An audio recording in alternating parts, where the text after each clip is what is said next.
All right, welcome back, everyone. This is Chase, and joining me today, Marilyn Moss, the former CEO and president of Moss Tents, author, um, a pilot. That's new. I didn't know that, and very active in her community. Thanks for joining me. We've been wanting to do this for a long time, and I'm glad that we can finally make it work. It's a pleasure to be here. The weather wasn't our friend these last few months, trying to organize this and put this together. You're in Maine right now, but I'm glad that we could navigate outages and harsh weather and have this conversation. Yes, and a surgery or two. And a surgery or two. Yeah, there's been a lot going on. So I appreciate you just being willing to take the time. I think this work is so important, and I've just really been looking forward to talking to you for it's probably coming up on a year now, it feels like.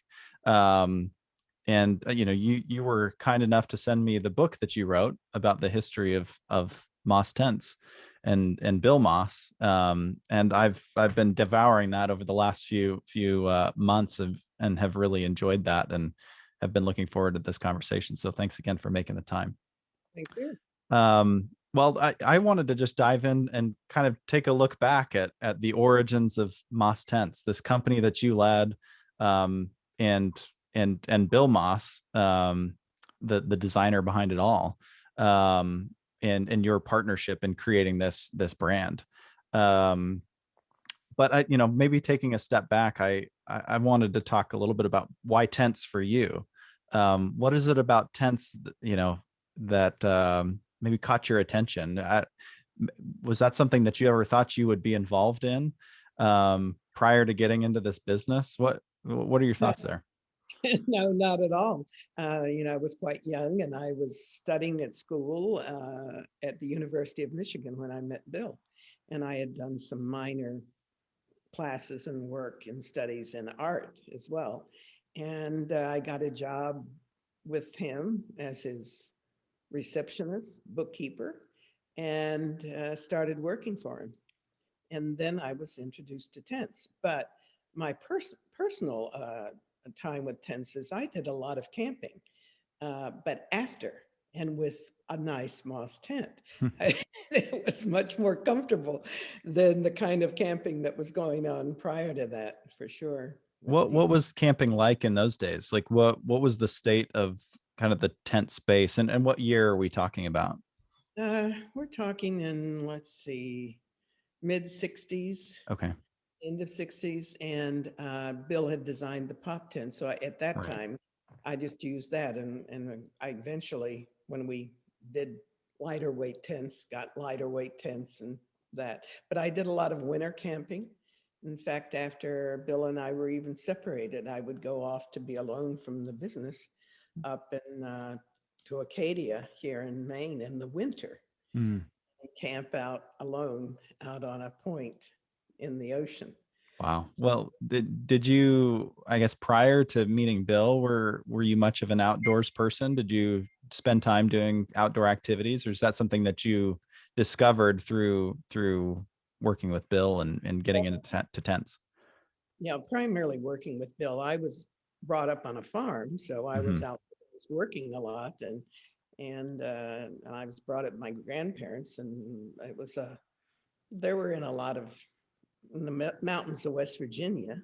Mm. And so hunting and fishing were the primary things at that time, and the only thing we could probably afford anyway. Mm. Well, it's interesting. I think we see this a lot more now, as that definition of the outdoor industry is so broad, right? And sometimes we think of outdoor as camping, right? But outdoor can include like farming, and it certainly includes fishing and hunting. And there's definitely a big workwear component to the industry. Companies like Carhartt are kind of outdoor companies, right? So that's interesting. Your exposure to the outdoors, coming from that that pathway, I guess.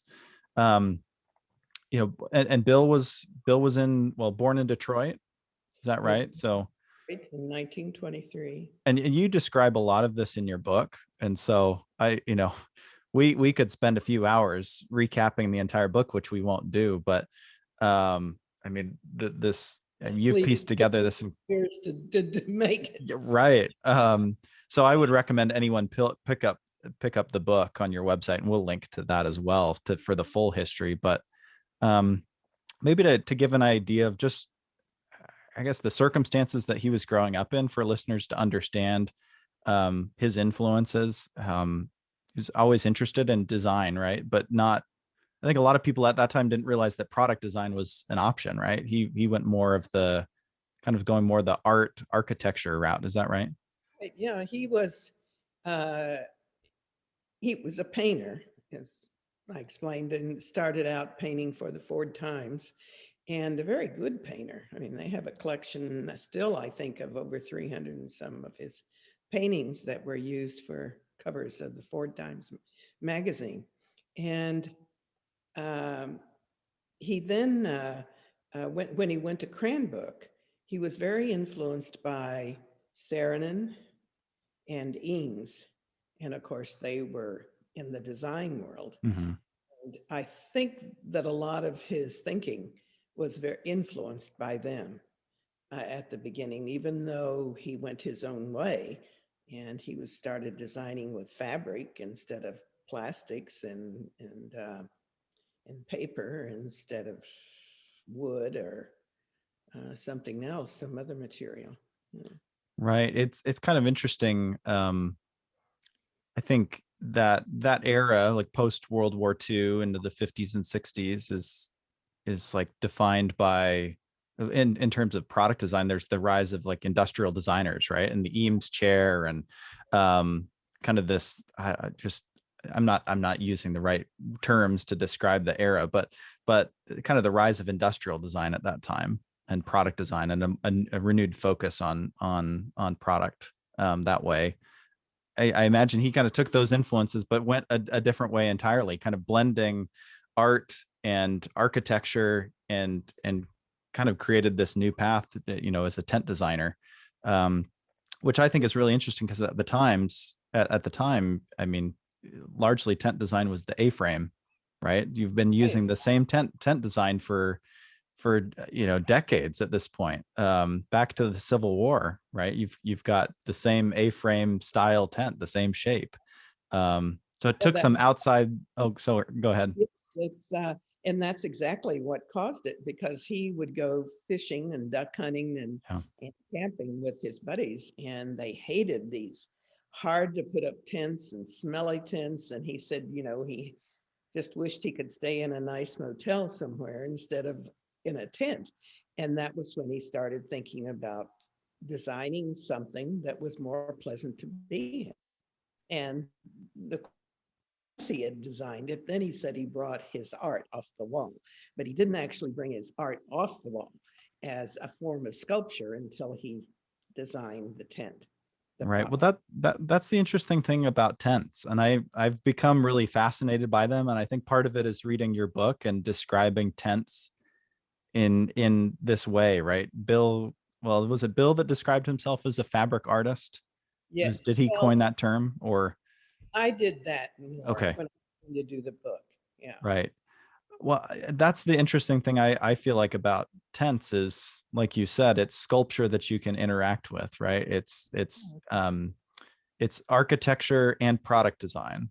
It's interactive art in some ways, which is really unique, and which makes tent design, I imagine, really hard for people to break into, those who are in tent design today, because it's a shelter in addition to a piece of gear. Um, so I don't know if you have thoughts on that. I mean, you worked in this business, you ran a successful company. Imagine you found a lot of challenges in running a tent company. There's probably a lot of barriers to entry into breaking into the tent market because of those unique challenges. Such a unique product. Oh, yeah. When Bill really designed the first dome-shaped tent, Hmm. and even Sierra Designs, and I can't think of his name right now, who was the designer. Can you remember? Uh, in fact, he Oh, lives, I think he's still alive.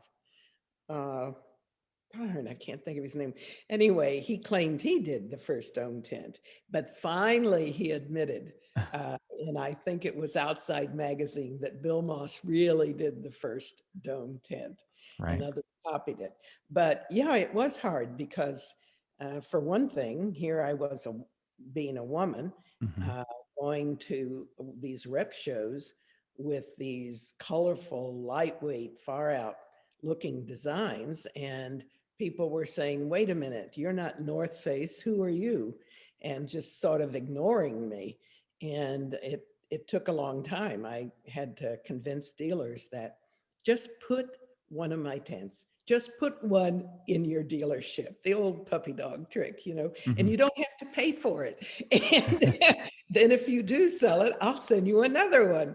Yeah. And it worked, because people started really loving the artistic and the beauty of being in them, and that the stargazer with the screen on the top, that you could lie there on a nice night and look at the stars. And those were important things. Well, I mean, Moss really brought, I don't, just kind of a new element to camping, right? It's like it didn't have to, like you said, it didn't have to be this smelly, dirty necessarily experience. It could be inspiring. Like, why, if you're going to spend a night in some kind of a structure, it might as well be something that you enjoy looking at and that's inspiring. And that's kind of my thought when I look at the products, is they're just, you can just tell there was a lot of thought that went into them. And I mean, they're just, I imagine that helped for the marketing, for marketing purposes, right? To have a Bill Moss tent photographed against a beautiful vista. The tents themselves are just beautiful on their own, and then in such picturesque landscapes, they're inspiring, in a lot of ways. And I imagine a lot of people, that's what resonates with them, is kind of this sense of wonder in this structure that was created, that they can interact with and sleep in. Well, that's true. And those were our first customers, who maybe were going out for the first time camping or whatever, and they wanted nice weather. They didn't climb a mountain, and they didn't go into a canyon or something. They went to campgrounds, and surprised everyone with how quickly they could put up their tent. Hmm. That part of that. But then when we started trying to sell into the specialty stores, like alongside North Face, Sierra Designs, and Jansport, uh, those mountaineers and campers kept saying, wait a minute, this tent doesn't really function. Hmm. This is beautiful, but it's not meant for severe weather. And so that's when I really came in, because that wasn't Bill's forte, that Hmm. wasn't what he did. So in production, I had to try to incorporate some of these ideas that were used by um, these other tent manufacturers to really make four-season tents.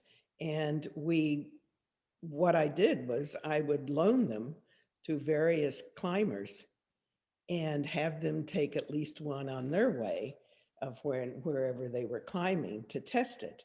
And then they'd come back and give us feedback. Well, you need a stronger grommet here. You need Hmm.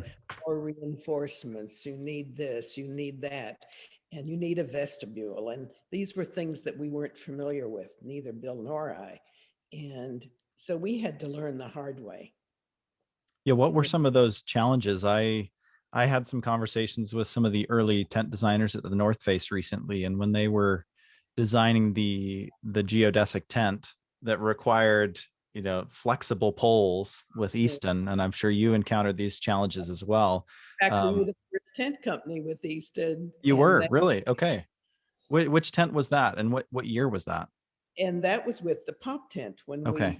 it kept getting different generations of design and improving upon it. And it was no longer called the pop tent, and it didn't pop up.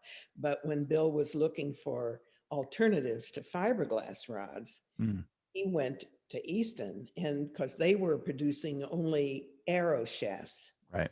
And he said, well, what I want is an aluminum lightweight pole that I can put shock cords through and be able to collapse and have it put together. So that he really was the one who taught Easton how to have those frames. Do you happen to know what year that would have been?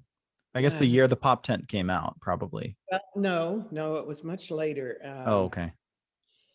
This is when we were really manufacturing here in Maine. So it had to be in the 70s, in the Okay. early 70s.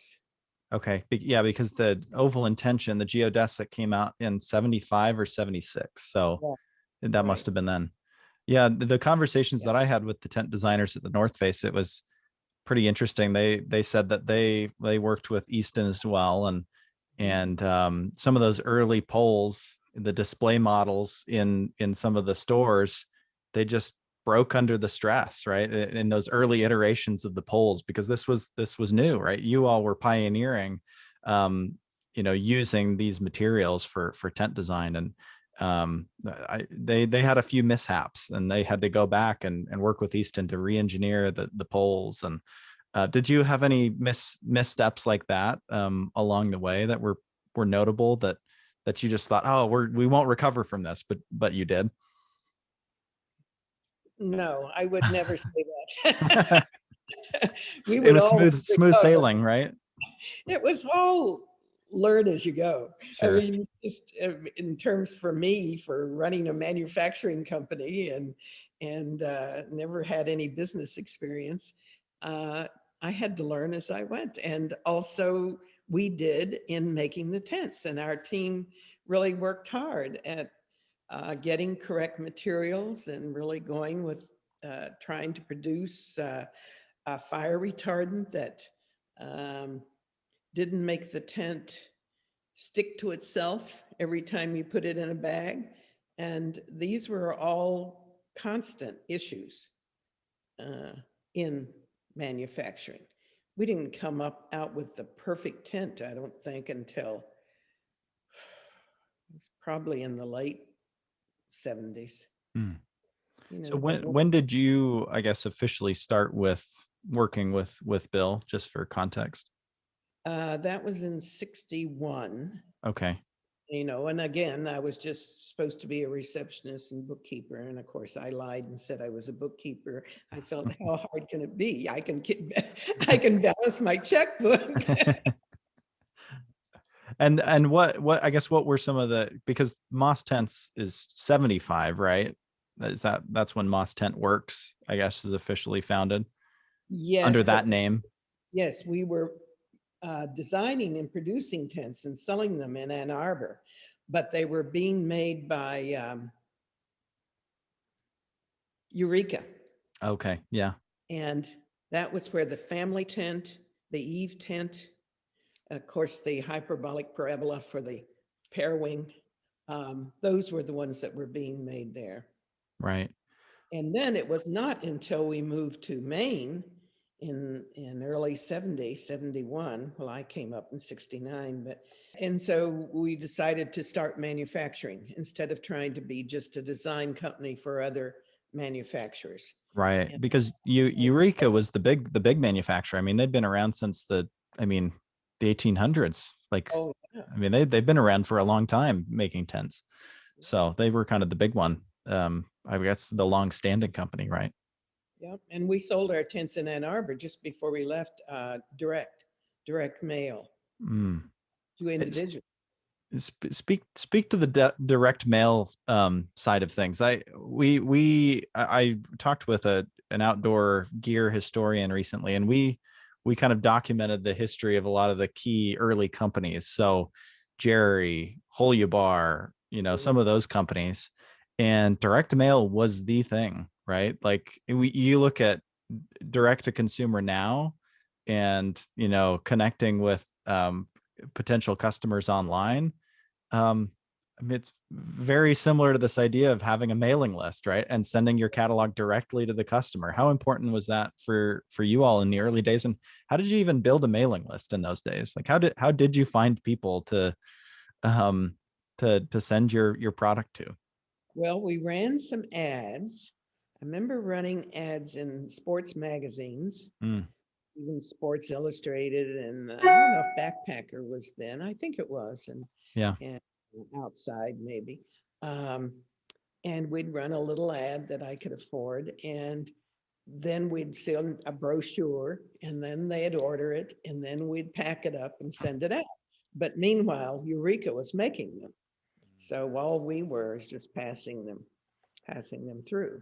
Right. But those weren't the high end tents. That they were beautiful designs and they were unique and different, and people loved them. In fact, I'm getting mail now from the Moss Tentworks website of people who will say, I still have one of the old family tents. You remember that? The Eve family tent, and we use it, and my family uses it, and my brother's family use it. And that was back in the 60s. Wow. Well, that's the interesting thing about the tents made during that time is people have an attachment to them. And it seems like there's a market of people out there who maybe they grew up and they slept in one of them as a kid, and now they have the money that they could actually go buy their own, and they want to go find these tents. And so eBay, there's a big market for old tents on Oh, eBay, and people are always trying to track them down. So, yes. and they stand the test of time. I mean, this is a more regional company, but Spring Bar Tents was kind of the Utah based tent manufacturer that had been around since the 40s. Um, and I remember sleeping in a canvas spring bar tent as a kid. And so I have this attachment to that brand. And I was able to see my parents, well, long time ago, pre-pandemic, but be able to set up those tents and kind of relive those memories. A lot of it comes back to you when you go inside one of those tents. Those memories come back. So it seems there's kind of a resurgence of people who want to find those tents, and they're still quality. They're still holding up and still function just great, it seems like. It's incredible. The memories I have of the Moss family tent, the E family tent, it was called Moss E family tent, was we would take our two kids winter camping. And one of them was still in diapers. And I decided I did not like that part of it. Too much in the snow and the cold weather conditions. But there were wonderful memories of being in that tent. Right. I'd love to have one. Right. I'm going to go back a little bit again, but back to, I guess, kind of the outsider nature of the work that Bill was doing. I don't know if you kind of categorize him that way, but the outdoor industry, I feel like, is traditionally, you have these outdoor enthusiasts who can come in and, obviously this comes, similar time periods, right? But the Yvon Chouinards, right? They're making product for themselves. They're ingrained in that kind of an activity, and they're just making product to solve the problems that they're finding as they're doing their activities, right? And then you have other people, like a Jack Stevenson, right? Who's this aerospace engineer who comes in with this training and background and understanding of materials and aerodynamics, and brings that into the outdoor industry through his tent designs. And I see that is a very similar story to someone like Bill with the art background and that focus on art and design, bringing that into the outdoor industry that is traditionally so focused on function. And you found a way to marry both of those, right? With the pop tent and making tents that could perform, but also look really beautiful. What thoughts do you have on that? This kind of outsider nature, people coming and bringing inspiration from architecture, from aerospace, from these other industries, material innovation, and bringing it in and making an innovative product like some of the Moss tents. I think any kind of interaction, like in music and writing and art, the same. You integrate in as much as you can to produce creativity. Mm-hmm. And the way I look at the tents that we did, and then not just the tents, but the outdoor sculptures and the canopies and the large tents, they were beautiful pieces of sculpture that functioned. And that's just integrating. And integrating leads to different kinds of things. Bill always said there's not a straight line in nature. and I don't want one in many of my designs. And for the most part, he didn't, Right. except he was working with foam core. Right. Right. I asked you a little bit off camera about people like Bob Gillis, and if you had interactions with some of those other early tent designers. Um, did you have connections with someone like a Jack Stevenson, who was also in this tent space and trying to innovate and, create, not trying to create more straight line tent designs, but introduced more of the curved, elliptical arch, I guess is the name of his And tent. But did you have interactions with people like Jack? Jack, as a matter of fact, because he came over from New Hampshire with his tent idea and wanting to see if there was some way that he and Bill could work together. Hmm. But and I don't know why it didn't work. I can't. I either don't remember or don't want to remember. I don't know which it is. But I know that they just didn't work together, Right. and maybe they just had two different ideas. And Right. Right. Well, I figured, I mean, you're both operating in that same region. Maybe that's where I got it confused because Jack was in New Hampshire. Is that right? yes, Okay. yeah. That's right. That's right. I don't Uh, even, is he still alive? I Do you don't know? think so. I don't think so. I think some of his family still has the company. So Warm Light is still around, Oh, it but is. it's in Colorado. Mhm. And I think I'm not sure if it's his kids that are a part of the company or running the company now, but it's still within the family in some way. So Nice. yeah, that was a company I wasn't really familiar with until I really started to dig into this history. Yeah, he didn't sell too many tents, not then. Right, right. Well, and my big takeaway from him was this idea of bringing, innovation from other industries into the outdoor industry, and I saw that as a parallel to you and Bill and the work that you were doing. Um, I guess in terms of other inspirations for you and Bill, I know Bill was always looking at the art world and architecture. Who were some of those influences, or things that inspired him and his work? Yeah, certainly nature, right? Wanting to create product that would fit in a little more seamlessly with the shapes that you find in nature. But were there any other inspirations that really stood out in the creation of these products? Yes, he had, beside his drawing board in his studio, which went with him everywhere, wherever we moved, a book on Corbusier. Do you know his work? No, I don't. Okay, he was an Italian designer, architect, but he used pre-stressed concrete, but he created these beautiful parabolas, Mm, very handsome, shapes and double curve things. And Bill was very influenced by the look of that. But he said, well, I'm going to just do it with fabric. That's all. He got the patent on the Parawing, just a piece of looked like a handkerchief that he took down to Washington, but it was cut with curves before it was sewn so that it formed this hyperbolic parabola. And the same year that he got that patent, Frei Otto in Germany got the same patent mm. on a hyperbolic parabola, of which you're probably aware. Well, I had Friato on my list here of potential influences or contemporaries. So I'm glad that you mentioned their work.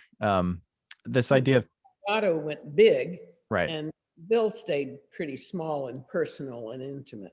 right.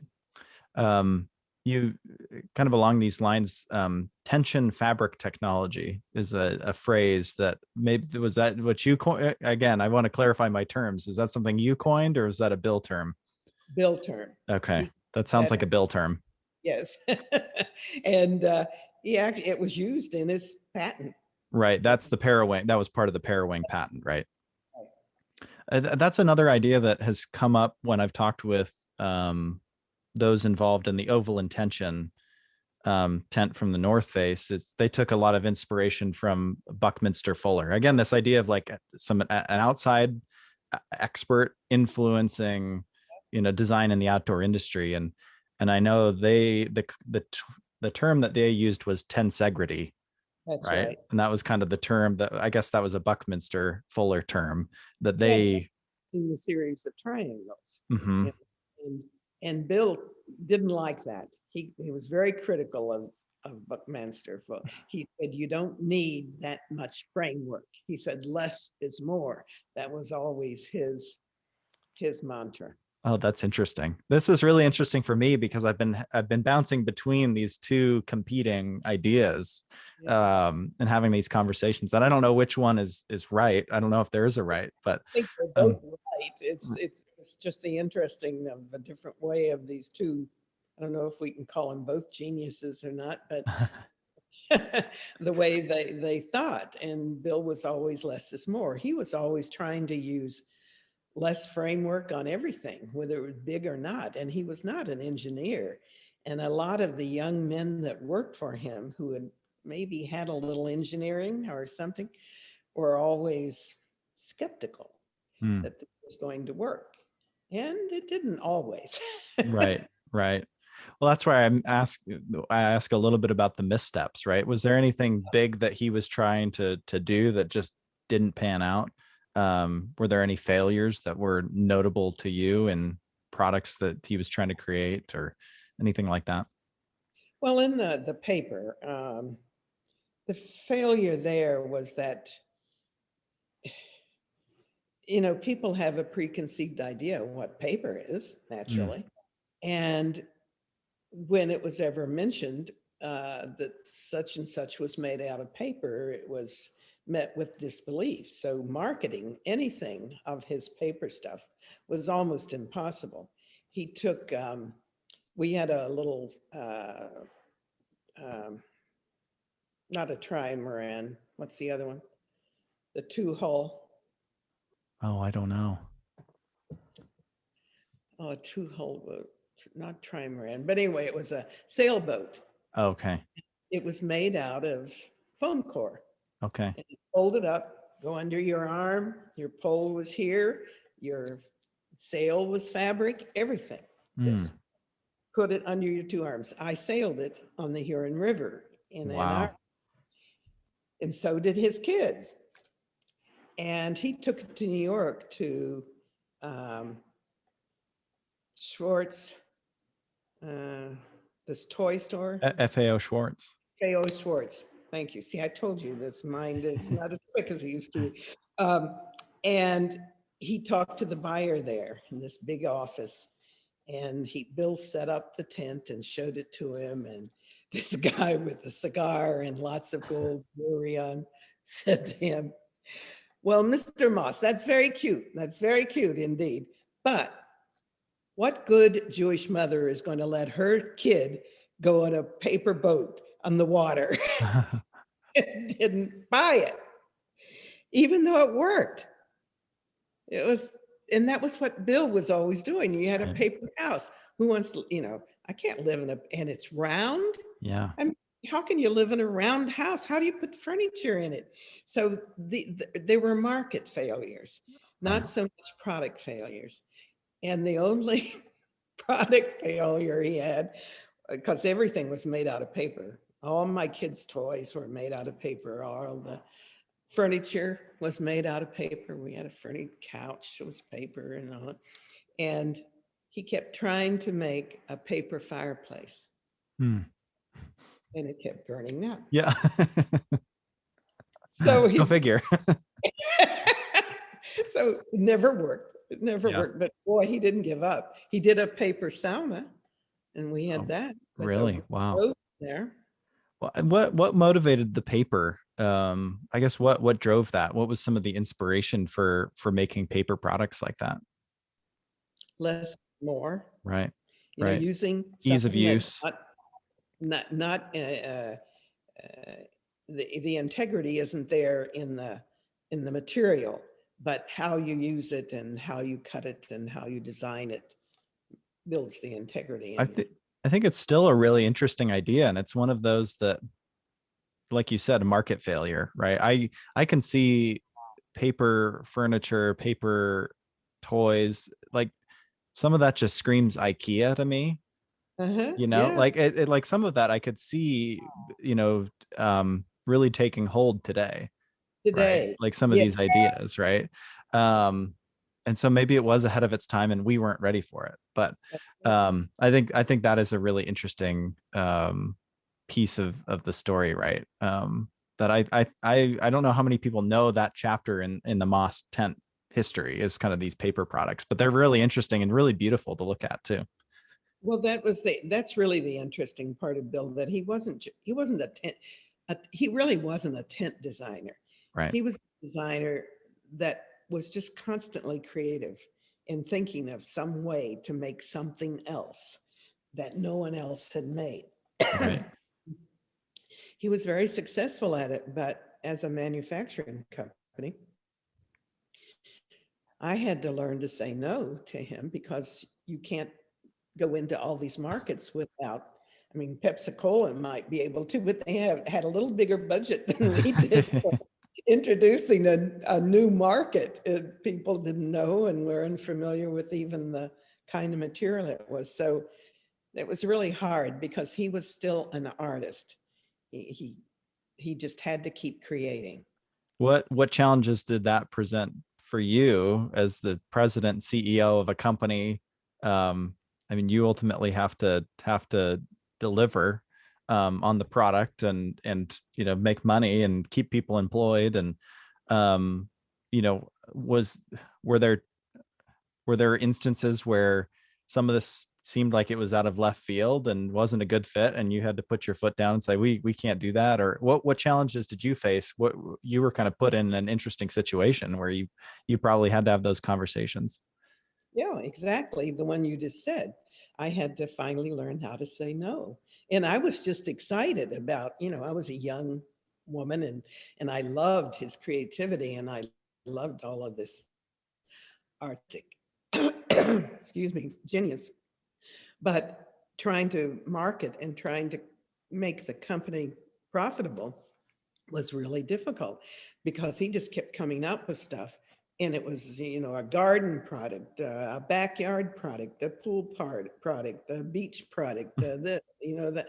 And I think that's why, in fact, I know that's why he finally left the company, Mm, because he was being stifled and in creativity as an artist. And he wasn't interested in the details. He wasn't interested in talking about, how do we take this fabulous idea and market it, or first even manufacture it mm, and then market it.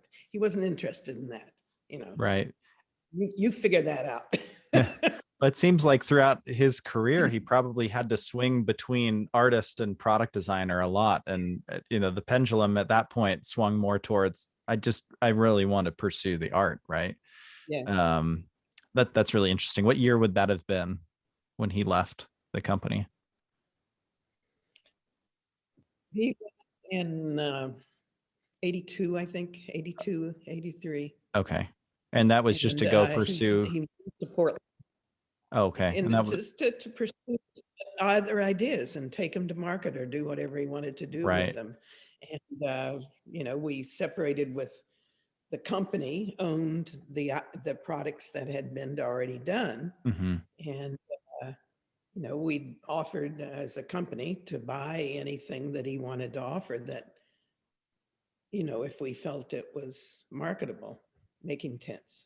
Mm, As hard as we tried, we couldn't, because to get the quality and keep the quality, and at the same year I was trying so hard and had real losses. North Face, Sierra Designs, all of them went overseas mm, manufacturing, and there'd be a product sitting down in LL Bean that was $200 less than sitting by a Moss tent, mm, in a two-person tent, and we couldn't do it. And so that's when I sold the tent part of the business in 1994. In fact, that was the year Bill died. Uh, he was in Arizona at that time. And I sold the tent portion, the camping tents, to REI. And they bought the logo for the tents. And I kept the exhibit part of the company, which mm. was another division I had started using the tension fabric technology and taking it into the exhibit and trade show world, which again revolutionized it. Now there are a lot of fabric manufacturers. Well, I look at some like tension fabric in structures and in some of these trade shows.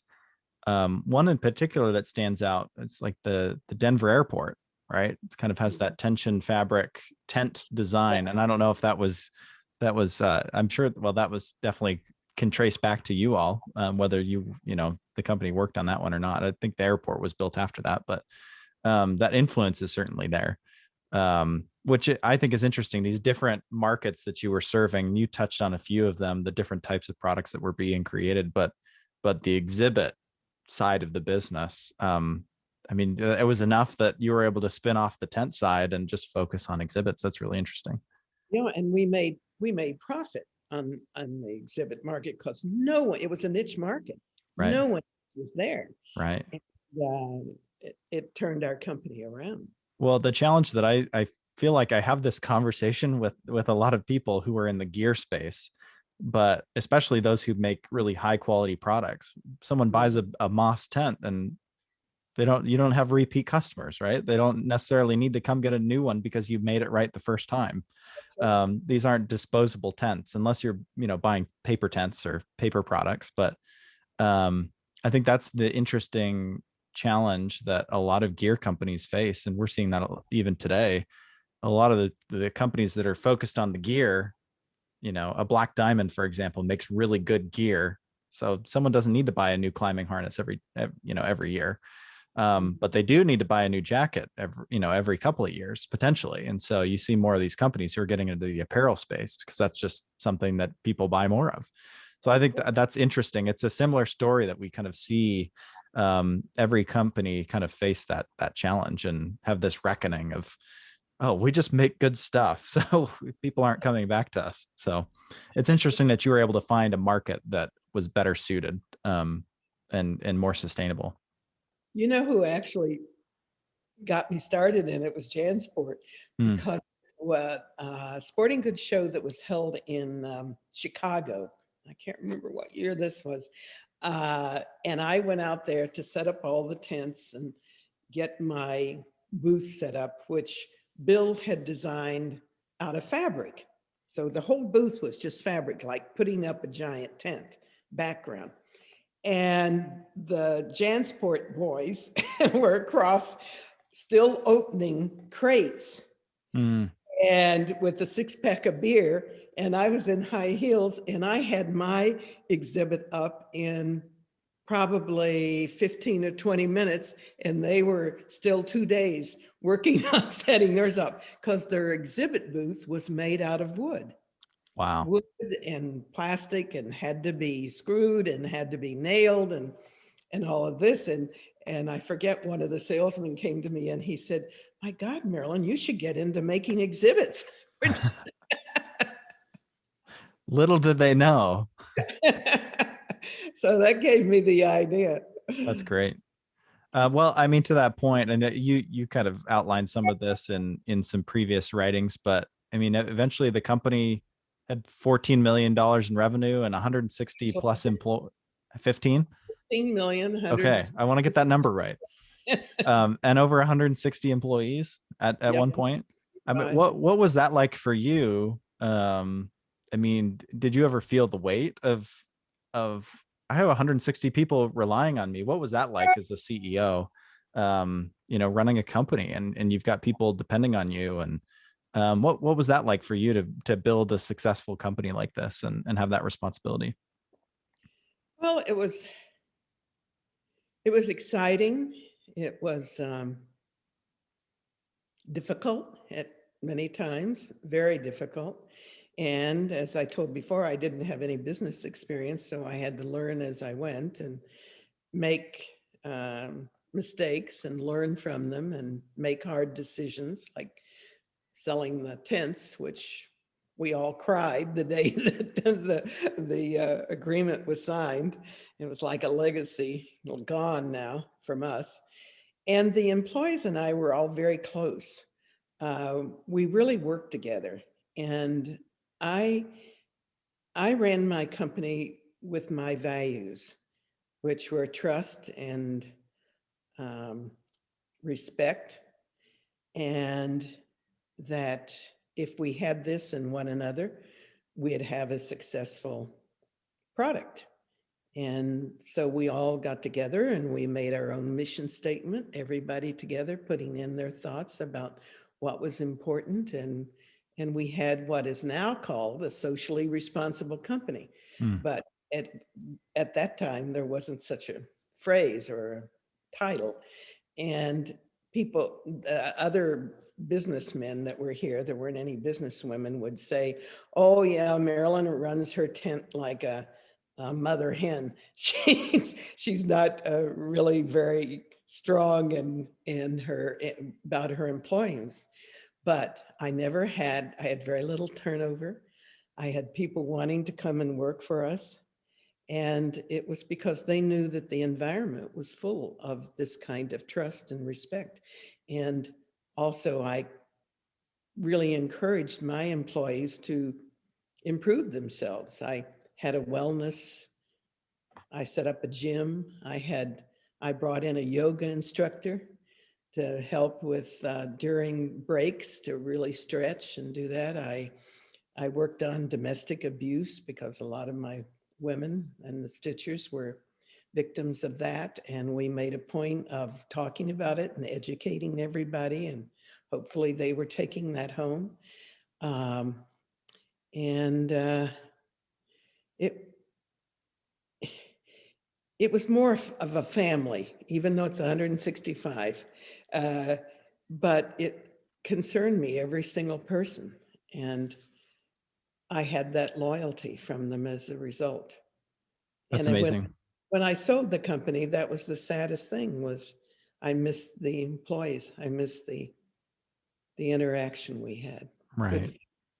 So you sold part of the business in 94 to the outdoor business, and then you sold was it the exhibit business in 2001?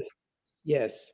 Mm, And at that time, I was hoping it would stay in Maine because it employed a number of people. And right. that's what we wanted to show, that Maine could have a successful company. And the company that bought it because of our culture, and our company was very respectful of that and of me. And they paid 15 million for it.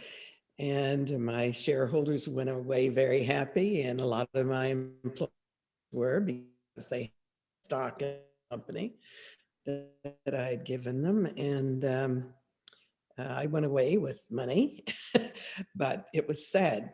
It really was sad to let it go. And when they kept it for 5 years and then they sold it, then the new buyer took it out west, Midwest. Right. So What's the name of the did they keep the same name? Did they keep Moss? it's still Moss, and they do about 85 million now in Wow. exhibits. Wow. And they own they bought several other companies up. Oh, interesting. Um, I guess as you reflect back on kind of the legacy of Moss, what are your thoughts and feelings? I mean, you mentioned some of this, you know, selling the company, the feelings you had there in that family aspect. But as you reflect on the influence of the company, um, and all the impacts you and Bill had on the industry and other industries, what are your thoughts there? Well, I was very proud. I really felt that we had worked hard and we did a good job, and I was very respectful of Bill's designs. Um, the marriage didn't work, but that's why I wanted to do the book and to give his legacy and his designs uh, something to live on. Right. Talk a little bit about that process of the book, like when that all came together. And I mean, you mentioned that being a years, an endeavor that took years to put together, and all the primary documents that you have in there and photographs and sketches. It's a beautiful book, and I've loved looking at it over and over again. But what was the process of putting that together? That was quite the task. Well, I was actually doing another book at that time, and Rico Eastman, who had worked for us and was a sculptor now out in Santa Fe, um, he called me one day and he said, Marilyn, I got a phone call from a guy in New York who's an editor of the Fabric Architecture magazine. And he wanted to interview me about Bill Moss because he's going to do a book on Bill Moss. Hmm. And Rico said, he called me right away and he said, Marilyn, if anyone does this book on Bill Moss, it's got to be you. Hmm. So you have everything, you know about it. You were with him 23 years. You've got to write the book. And so I sort of reluctantly started looking into it. And then I thought it was just going to be a small picture book. And then it turned out to be this very heavy book. Yes, exactly.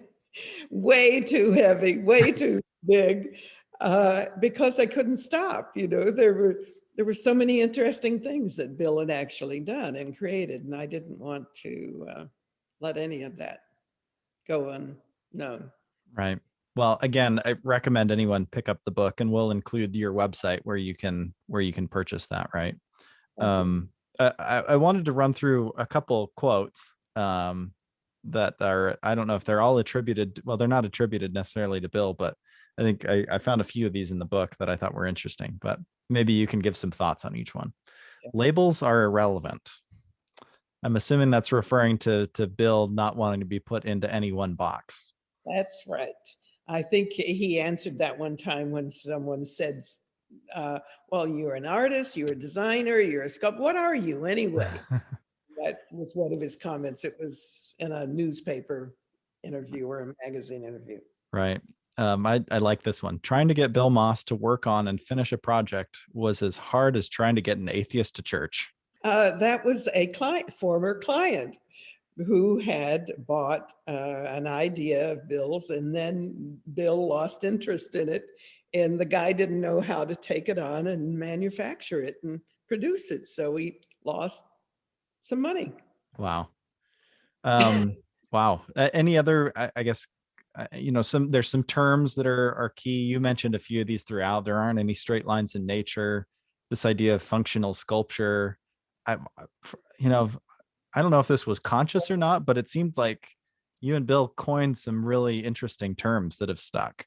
That I think is really interesting. Like if you're creating a new category, new terms um, naturally come about when you're pioneering kind of a new space in a new category. So any others? I mean, some of those quotes or phrases or terminology that you feel like developed out of this work. Um, God, there probably are some, and I just They're had all in some. the book, that's for sure. Yes, they're in the book. They're in the book. I tried hard to put as much there as I could. Maybe a change of pace, but any we talked a little bit about some of the off the wall ideas. One that I saw was like NASA habitats, right? Bill Mhm. working on things like that, and um, that's the ultimate outdoor product, right? Making product for space. But are there any other kind of these moonshot, not pun intended, moonshot type projects, off the wall ideas that we haven't covered? I thought the NASA habitats was really interesting and kind of epitomizes this. Labels are irrelevant. He didn't limit himself to um, building tents for this Earth. What any others that kind of jump out to you? Um, I think I was just thinking of one when you were saying that. Well, it sort of goes back a little bit to his station wagon living.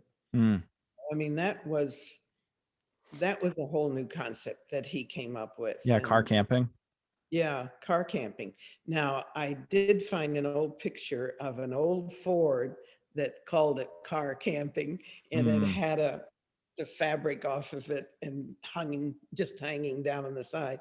But Bill, if you saw that picture in there, his whole thing was that the tent would pop up on top and the kitchen would pop out here. And he built this whole thing, and a boat was underneath or on top of the tent, and the boat came off, and you put the boat in the water and you pop up the tent and you have your cook stove and all your gear is right there. And that was one of his things that was way ahead of his time Mhm. in many ways. Well, his homeless shelters. Right. Oh, and Yeah. then disaster shelter, Right. where it was a dome tent with the payload, dropping it as a parachute into earthquake areas and places where rescue groups couldn't get in. And we went to the Red Cross and everywhere trying to get that sold, and no one would buy it. They'd say things like, put 1,000 of them on your shelf and when we have a disaster, we'll come buy them. Mm. And we couldn't afford to do Yeah. that. Yeah. You can't wait around for a disaster to happen and have those on the shelf necessarily. Yeah. Yeah. Oh, that's interesting. Well, this, I, Oh, and remember the paper tents for the Army and the Special Forces too. oh, And that was so they could, they'd have light gear to take in with them. There was a special forces that was up in Greenland, I think. And he sold several of these, and they would take them in they'd be on skis. And then when they were ready to leave, they'd just burn the tent. hmm, And, it was just a cheap, inexpensive tent, and take the poles with them. right. Oh, that's interesting. I, for this and much more, I would recommend people get the book and Yeah. read more, because there's so much more. And I almost feel bad. We can't even do it justice. In an hour's time, we really hit these points like from a really high level. But I thought it was important to just get your thoughts and your perspective and hear the stories from your own mouth. I guess what maybe a parting thought. What do you think Bill would think of his legacy? Or would he not think of legacy? Is he kind of one of those people that is only thinking about, the future? What would he think about his impacts on the industry? He had an ego. Yeah, I'm sure he would really love to see that book Hmm. on his coffee table. Yeah, Yes. right. Well, here it is, and it's done. Again, I recommend anyone pick it up. How's the best way to stay in touch with you? Get the book. I know you've got your website. Do you mind sharing that with everyone? Yeah, the Bill Moss website is billmosstents.com. And my personal one is no, sorry, Marilyn M. Moss at Chawzi, and that's spelled Chawzi, which I got in Africa from tribal Right. chiefs, .me. So it's We'll Chawzi.me. Great. Well, we'll include those in the description to this episode as well. Um, and in your personal website, I mean, people can keep up with things that you're working on today. We touched on this a little bit, but I want to make sure that we mention it as well. Like, what are you working on today? You still are active doing a lot of writing. What are some things that you're excited about, post Moss Tents life? Well, I just finished a memoir, and it has a lot of the company in there and Bill Moss and that too, but a lot of other as well. My upbringing, which was, in poverty in the mountains of West Virginia, and how I ended up where I am. And I've written a number of articles on Bill and his design for magazines. There's a Spanish architectural magazine, and all of that is on my personal website, and you can actually open them and read them. And what else? Oh, and I'm doing now a story on just moss tents. Moss Inc., the company itself, the employees, the culture that we created. And it's called From Barefoot to the Boardroom. Mm, that's great. Well, you've got your hands full. You're got a lot you're working on right now. I'm assuming that we'll be in touch when some of those things release, and we'll make sure to share those with listeners as well. And whenever that releases, maybe we can do a part two and talk a little bit more in depth about some of those topics as some of those books and articles come out. Thank you. But Marilyn, this has been fun. Thank you for taking the time. I'm glad that we could make it work. Finally, we pushed through storms and surgeries and everything else to make it happen. And I really appreciate it. It's been a fun conversation. Well, thank you for your patience too, with a memory that's not as quick and fast as it used to be. No, this was Good great. luck with, your program or your project. I think it's fabulous. Oh, thank you.